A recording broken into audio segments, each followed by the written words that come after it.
Ever wonder what ancient math puzzles have to do with the massive skyscrapers and bridges that define our world today?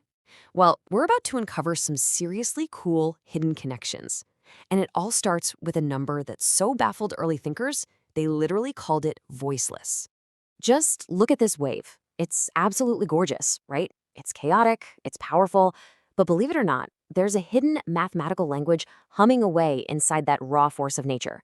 And it's a language that helps us describe not only this, but also the very world we build all around us. So here's the big question we're going to tackle. What on earth could possibly connect the organic, flowing shape of a wave to the super rigid, calculated design of a bridge? I mean, they seem like they're from completely different planets, don't they? Well, the answer is this incredible story that kicks off with a type of number that so confused early mathematicians, they called it voiceless or inaudible, because it just didn't seem to have any rational, logical meaning to them. And that brings us to our first key player, the surd. You really got to get this because it's the foundation for everything else we're going to talk about. The history here is just so cool. See, when translators like Gerardo of Cremona were bringing these concepts over to Europe, the word they were translating for these numbers literally meant deaf or mute. The whole idea of a number whose decimal just goes on forever without repeating, it was so baffling that they called it irrational, a concept we now know is totally essential. So what in the world is a surd? Okay, put simply, it's any number with a root, like a square root, that you just can't get rid of. You can't simplify it down to a nice, clean whole number or a simple fraction. Sure, you can get a decimal that goes on forever, but you can never write down its exact value. And this makes it crystal clear. Over on the left, you've got your classic surds, the square root of 2, the square root of 3. Their decimal values are an endless, non-repeating mess. But on the right, these guys are just whole numbers wearing a disguise. The square root of 4 is just 2. The square root of 9 is 3. They simplify perfectly, so they are not surds. That's the key. If the root simplifies away, it's not a surd. Now, you might be thinking these voiceless numbers are totally wild and unpredictable, but they're not. They actually follow a very clear, very logical set of rules. And that's what lets us tame them and work with them. Let's just walk through one together. Take the square root of 12. First, we hunt for a factor that's a perfect square, and boom, it's 4. So we rewrite the root of 12 as the root of 4 times the root of 3. We all know the square root of 4 is just 2, so we can pull that outside the root sign, and we're left with our final, simplified form, 2 times the square root of 3. See, we've tamed it.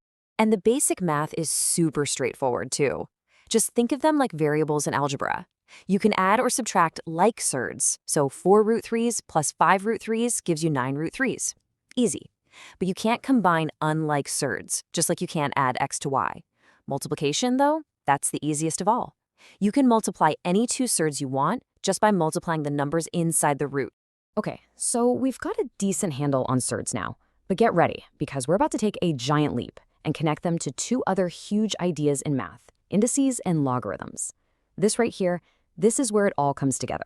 This is where the wild numbers of nature meet the perfect logic of engineering. This is it. This is the big aha moment. A square root, or any root for that matter, isn't some weird separate thing. It's just a power. Specifically, a fractional power. Taking the square root of a number is the exact same thing as raising that number to the power of 1/2. This is the secret bridge connecting the world of surds to the world of powers. And this table just lays it all out perfectly. These three things are just different ways of asking very similar questions about the number 9. The surd form asks, what number times itself gives you 9? The index form, 9 to the 1/2, asks the exact same question. Then the logarithm comes along and flips it on its head. It asks, hey, if we start with 3, what power do we need to raise it to end up with 9? You see? They're all dancing around the same relationship. So the most important thing to get here is that a logarithm is basically the opposite of a power. A power takes a base and an exponent and gives you the answer. A logarithm takes that base and the answer, and it tells you what the missing exponent was. It's the tool that solves for that unknown power, which lets us figure out all sorts of things about growth and decay and intensity. All right, this is all fascinating stuff, but what's the point, right? Why does any of this matter? Well, let's bring it all the way back to our crashing wave and that stable bridge. And here you go. This is exactly why it matters. When engineers are designing massive structures, they are constantly dealing with diagonals and angles that give them these irrational lengths.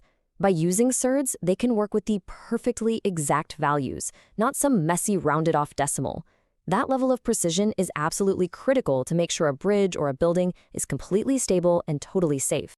And it is not just engineering. These tools are absolutely everywhere. The power of indices, that's what drives compound interest in your savings account. Scientific notation, which uses powers of 10, is how scientists can even talk about things that are astronomically huge or microscopically tiny. And logarithms, they're used to model everything from the power of an earthquake to the explosive growth of bacteria in a lab. So we have totally come full circle. What started out as this little mathematical oddity, a voiceless number that just didn't seem to make any sense, has turned out to be the fundamental language we use to describe both the rock-solid stability of the things we build and the incredible patterns of growth we see all over the natural world. It really makes you think, doesn't it? If this incredibly powerful mathematical language is hiding in our bridges and in bacteria, what other invisible patterns are quietly shaping the world around us, right now, just waiting for us to notice?